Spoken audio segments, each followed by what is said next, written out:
Good afternoon, students. Welcome back to the lecture series on analysis of indeterminate structures. 18CV52. We are in module 4, that is flexibility matrix methods. Lecture number 38. I think 37 is missing. Somewhere double lesson plans have been done here. So we are in 38 module, 38 lesson number. Presentation by Girish Chagiri, Professor, KLS VDIT, Department of Civil Engineering, Khaya. So in the last class, we have studied about the analysis of continuous beam. Usually in the last three classes, we have analyzed the continuous beam by flexibility matrix, which were asked in the previous question papers. To make you people to make or come with the confidence that you can also analyze the question paper of last years. So examples solved in the classes are all from the previous question papers regarding the continuous beam. Then we come with the flexibility method. We will come with bent frames and total frames. Then trusses, all are there in the flexibility to analyze. So as again, when I went through the question paper of January 2, 2020, I found that there was a small plane truss whose force to be analyzed, whose member force to be found by using flexibility. So today we are going to analyze the not a bent frame. Usually I thought it would be a bent frame and I want to continue the syllabus. But when I went to the question paper, I found the bent frame was not asked in the previous question paper. It was the truss, plane truss. So I took a problem from previous question paper regarding the pin jointed plane truss to analyze. So today we will deal with that only.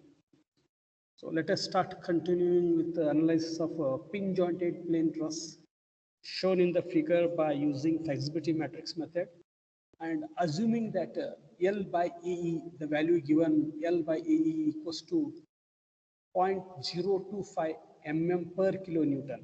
This is a given data in question paper. So tabulate the forces in the members. Here you can see a truss is given, a rectangular truss, A, B, C, D. A is a hinged base and D is a roller support. The sizes are 4 meters on all the four sides. Joint B is provided with a load of horizontal of 5 kilonewtons, 50 kilonewtons, and B with a download of 100 kilonewtons. I think it should be 5 and 10, I think. Let us know it. Oh, sorry.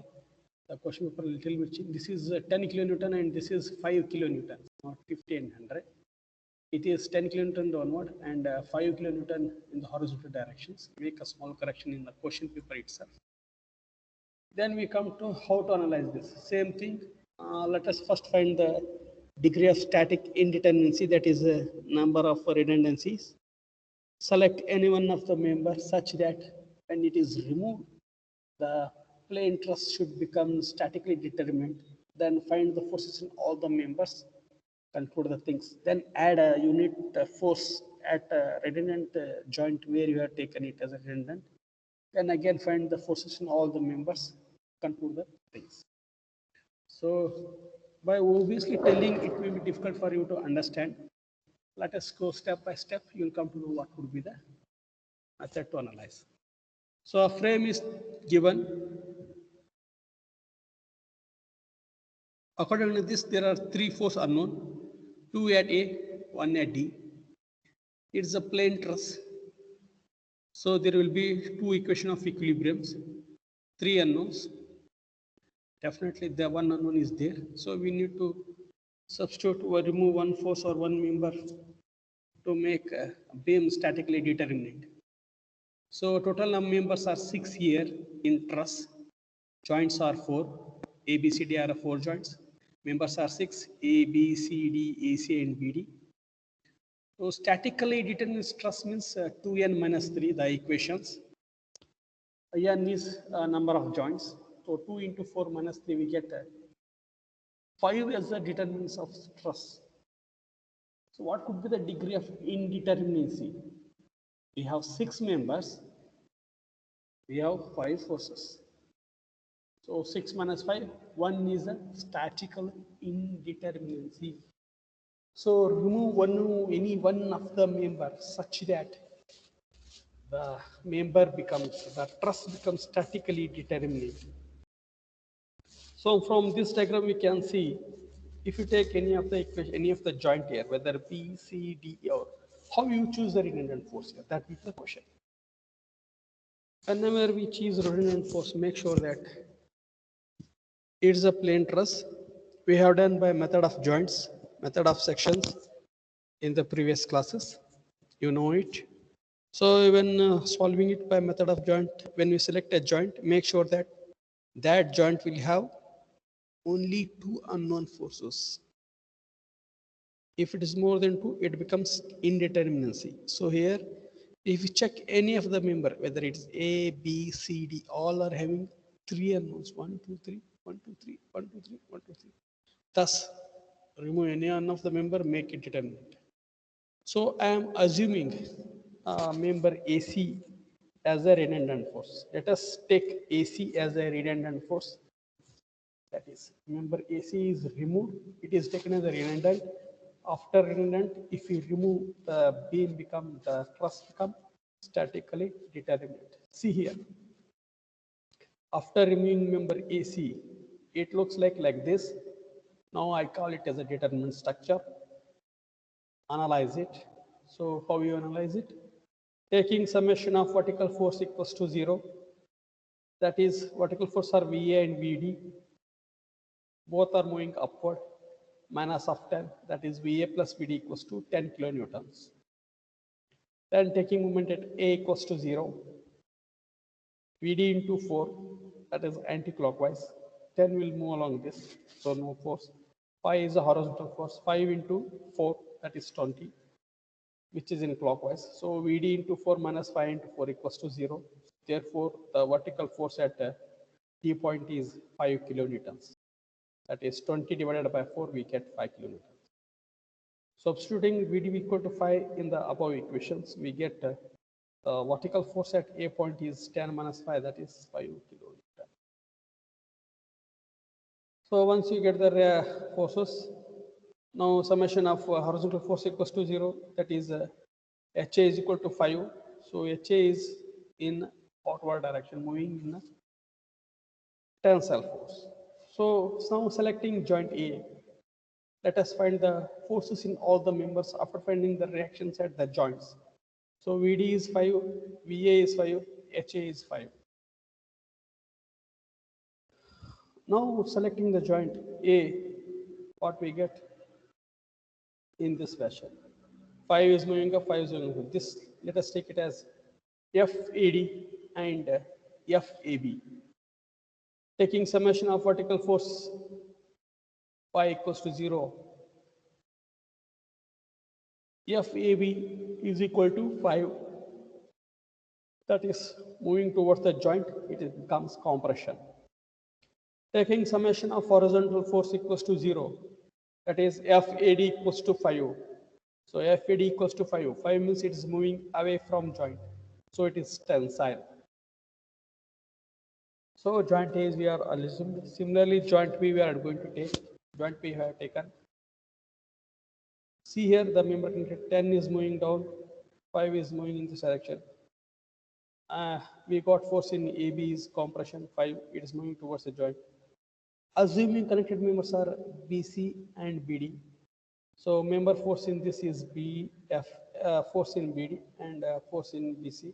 Both are moving towards joint B, that is taken as a compression. We are assuming it.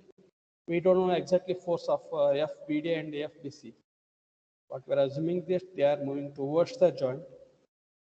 So taking summation of vertical, if you take horizontal force, there will be two unknowns. So first take summation of vertical force equals to 0.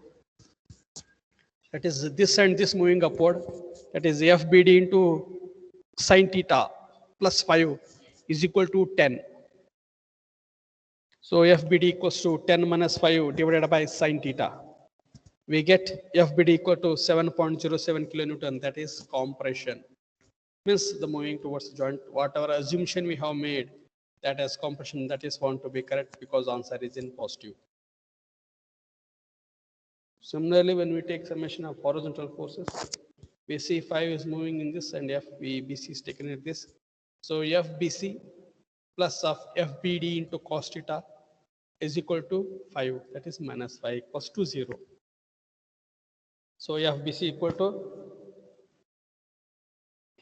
5 minus of FBD into cos theta, cos 45, we get FBC equal to 0. So member force in BC is 0, in FDB is 7.07 compression. Similarly, when we connect it with a joint C,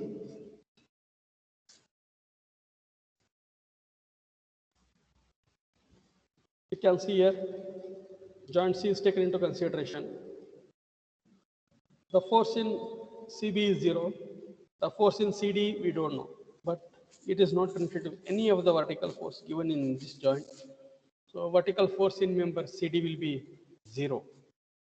Obviously, the CB is already a 0, we know it. So you can see here the pattern. The forces which are found in the table are shown here. Truss, 5, 5, 5. These are tension, 5. These both are compression, it is again 5. These two are compression, that is 7.07. This is 0, this is 0.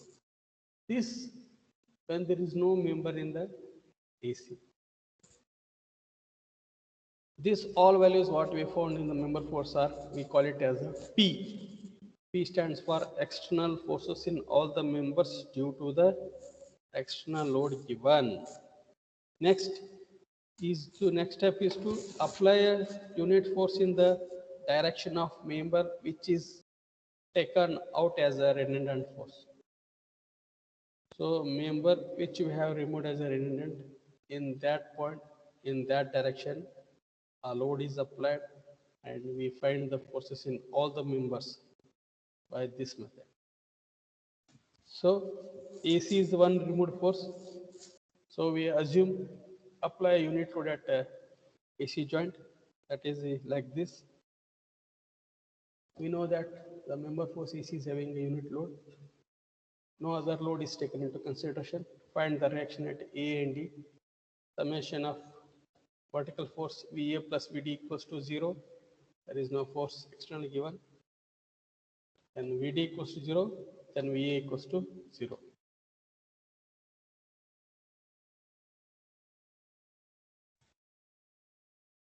Taking joint A into consideration, the member connected with joint A is HA, VB, VA, downward force FAB, FAD.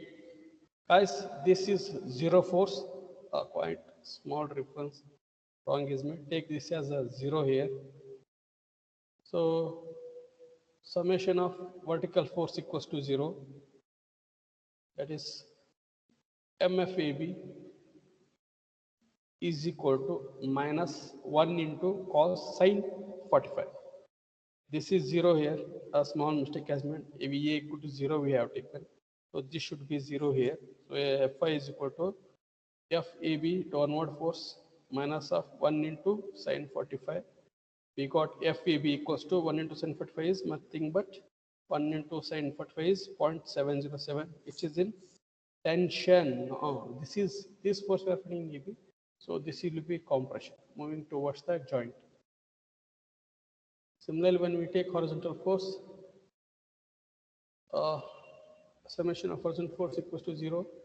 So VAD, not VAD, FAD plus 1 into cos 45 equals to 0. So FAD equals to minus 710. Instead of tension, since the answer is in negative, reverse the direction. So force in member AD is 0.707 compression. Similarly, we are selecting joint B. We know member forces in BA is 0.7 compression.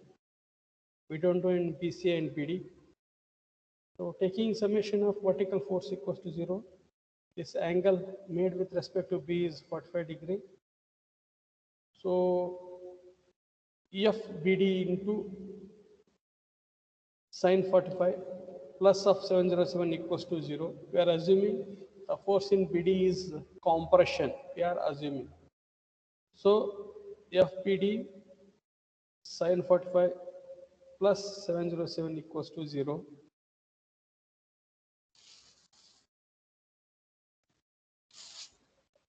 So FPD equals to minus 0.707 divided by sin 45. It is 1 kilonewtons. So 1 kilonewton is, we are assumed the force in compression phase, but answer we got is minus 1. So that's what, reverse the direction. Instead of compression, that will be tensile. So the tensile force in member FB is 1 kilonewton. Taking summation of horizontal force equals to 0, we get FBC minus of FBD into sin 45. Therefore, FBC equals to FBD into cos 45. FBD is 1 into 45. We get 707. So this is a force in member BC horizontal. So we can see here the forces found in the members. The table is formed. We are found in the member force AB, BC, CB, CD, and BD. You might feel it is very easy to find the forces which I am showing in the PPT. But in normal practice, this is not so easy. You need to analyze one by one, select a joint one by one, take a moment forces, that is summation of horizontal force, summation of vertical force. Then you find the unknowns, then finally find the moment at once a particular conditions from which we get only one unknown to calculate the forces. So after finding the forces in all these members, let us tabular a table. Before tabulating table, let us know what should be known here. You know that this is our compactable conditions. P is a unknown. Small delta is the deflection at a point of where redundant force has taken place. Then delta minus delta L. Delta is any external movement given at the coordinate point that should be taken. Delta L. Delta L is nothing but the deflection at the points due to the external loads which undergo. So to know this delta value, what is this delta and delta L? We know delta is nothing but a summation of K1 square L divided by E. Similarly, capital delta L is nothing but a P summation of PKL by E. So L by E, it is given in the question paper itself. Only remaining now time to know is K square by A and P into K. So we can see that K square is equal to what? K is the forces in a member due to the unit load moment applied at a joint where you have taken as redundant force. So here the table has formed member P K1 L by E, PK L by E, K square L by E. You can see the members, A6 members are written AB, AC, AD, BD, BC. Then finally last with the C to D. So these members are written here. P value is nothing but a forces, external forces which were found in the members due to the external loads. So the negative sign indicates the force is compression. The positive sign indicates the force is tensile. So for member AB, due to external loads, the force is minus 5. At BC it is 0. The member force at BD member is minus 7.707. That indicates is the compression. Then CD is 0, AC is not given, and AD equals to 5. This indicates the member is having a tensile force. Now K1 means, we know that this is a K1 value in the members due to the unit force applied at a direction in the one where we remove the redundance. So for that, the K value 1 is known here. K1 is equal to, for member AB it is minus 0.7, for BC it is minus 0.7, for BD it is 1, CD minus 0.7, AC 1, and AD is minus 0.07. All this negative indicates they are compression and remaining positive are tensile. Now L by E, it is given in the question itself 0.025 mm per kilonewton. This unit is very important, guys. Make sure you remember this. The given question, what they have given. Assume L by AE, E for each member is 0.025 mm kilonewton. Here also we found the forces in the members. What we found, all members were in meters and loads were in kilonewtons.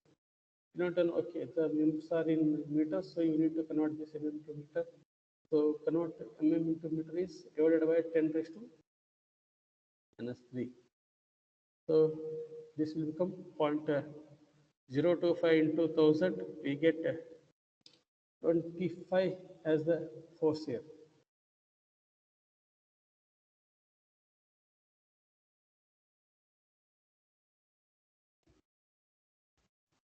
So once we get the force in numbers, we found the table. L we written, P written K1 equal, so PKL by E, that is P into K into L by E, minus 5 into minus 7 into 0.025. We get this in terms of 88.375. That's nothing but L by E was given as 0.025 mm by kilonewtons. Let us convert into meter by kilonewton, that is into 1000 here. So 0.025 into 1000, it will become 25. 1, 2, 3. So 25 into 5 into 0.707. We get PKL by A is equal to 88.37. Similarly, K square L by A, we get 12.5. Substituting all values, calculating as per the formula, the summation of PK1, PKL by A is minus 176.17. Similarly, the K square L by A is 100. So we know that compactability equation, that is P into delta minus delta L. We can see P is equal to force in member AC, which is unknown here, which we need to find here. Then delta value, we know it is 100 by EI.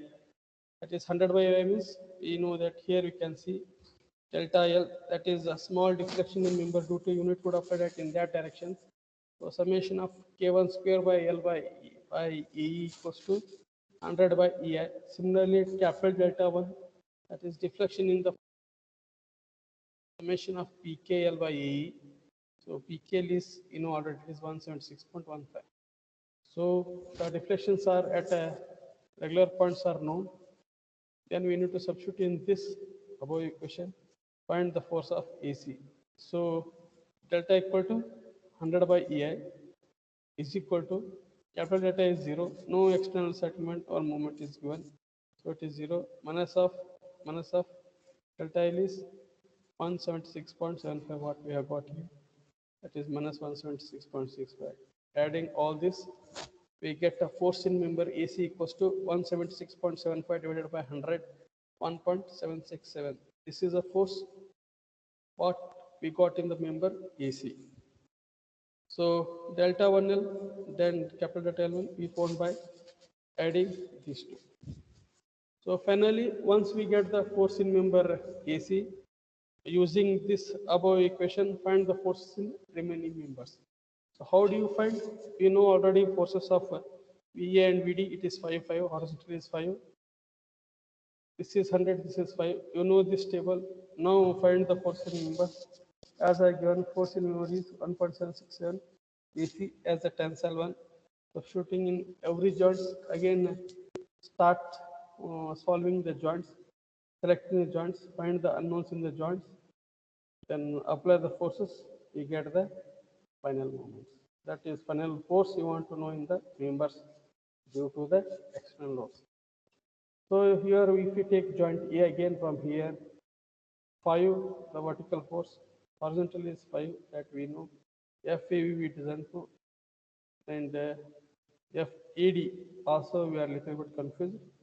Then left with the member 1.767 at angle of theta from this. So now selecting the moment here, which point to take, take a moment at such a point that we will get one unknown. So summation of vertical force equal to 0 here. We get, we have solved it here only.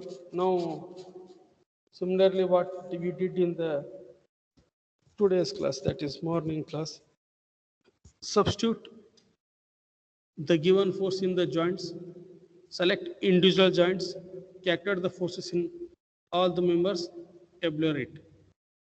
Then we get a final answer. And this question is asked in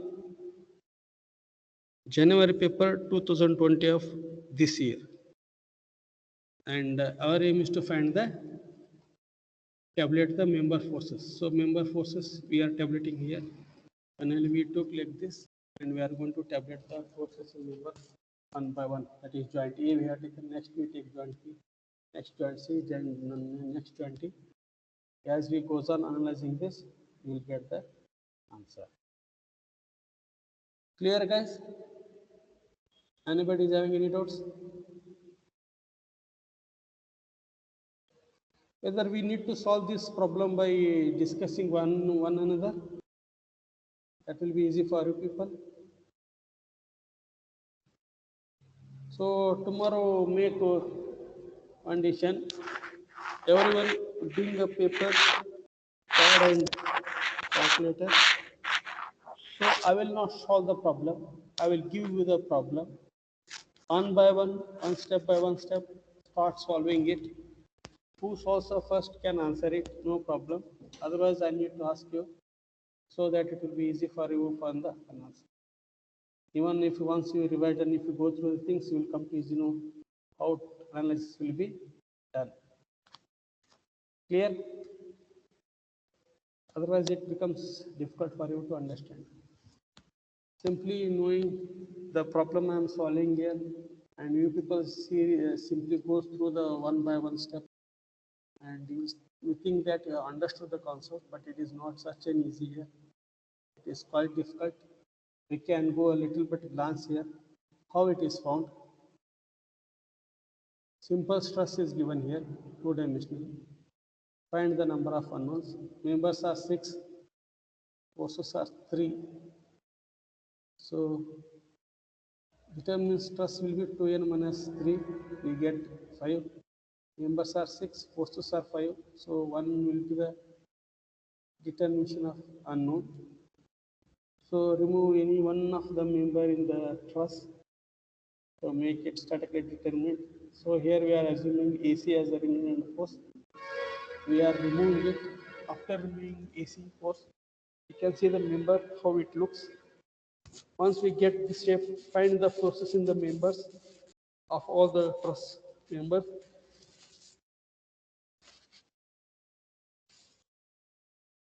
So to find all the forces in members, we need to apply the equation of equilibrium, that is summation of vertical force and summation of horizontal force at the individual joints, and find the member forces. That only what we have done in method of joints. The same method has been applied here. So first we found the summation of vertical force. We found the reactions at A and D. Taking moment at A equals to 0, we get forces in both members. Then we find the force in horizontal directions. Once we found the support reactions at A and D and with horizontal force, now select individual joints and mark the members using the equation of equilibrium, that is summation of horizontal force equals to 0, summation of vertical force equals to 0. You can find the member forces in all the members. I think it's nothing but a revision of method of joints. It's quite easy. Practice it so that you can conclude the things. So anybody is having any doubts? Since there is one unknown, we take K1 as one unknown. If there are two unknowns, the second member K2 will be taken. So P into K1 by L in by A will be the one that is delta L we get because we are taking external loads. Then K1 square by LA, this gives the small delta L due to the unit load applied in the direction of member. If you want another member, two unknowns are there, then K2 will be into picture where we get K2 square L by AE, that is the moment in the other direction. Then we get the compactability question. Since it is only one unknown, you can take only one in one line only we can write. That is P is unknown. That is, remember, you should mention delta. That is delta Ln is nothing but a k square L by AE. Then delta minus delta. This delta is anything, any external force is given. So delta L is, you can know that delta L equals to summation of PKL by AE, that is P is there, means it's external loads. So we get these two values, substitute in these equations, we get FAC value. Once we got FAC value, substituting in the drawing here, that is a simple stress is given, substitute that value in the simple stress, then analyze the beam truss as usual we have done in the above class, conclude the things. Finally, find the member force in all the members. So this is very simple.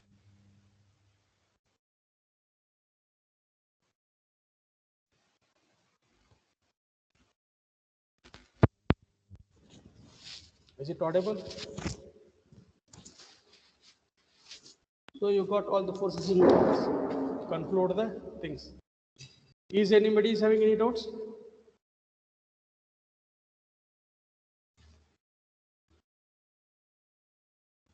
Students, anybody is having any doubts? No doubts? So we will conclude the class here only. Okay.